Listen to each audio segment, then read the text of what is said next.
ara wa àti parí ìjà àti parí àti ẹja ẹ̀yìn rẹ̀ ń dàdà kú dalẹ̀ Paso kàfà làwọn àlàyé. ó ti lọ sẹ gbèsè wẹrẹ. ó sọ pé mo fẹ́ ta ojú ọ̀gbìn ọ̀gá mi. bàbá ẹ orí ó yá. èmi àti bá a sí lájọ àbọ̀ ṣé aláṣà tó máa. Lot of Pasuma fans bínú tó rẹpẹtẹ lórí fídíò tuntun tó wáyé lórí apology video yìí. Wọ́n ní ìdọ̀bálẹ̀ ni Pasuma lọ dọ̀bálẹ̀ lọ́dọ̀ Wasiu kò sórí ìjókòó ló wà.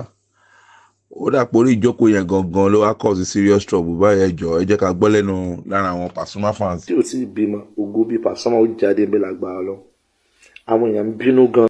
Wọ́n ti ṣe nǹkan ẹlẹ̀ kí Alhaji Wasiu Alabi Pasuma tó dé.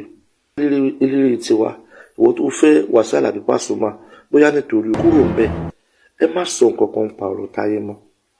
Ẹ fi Táyé ẹ jẹ́ ká máa share bóyá rẹ́kọ̀dù ni bóyá live ni ẹ máa share ẹ káàkiri ẹ máa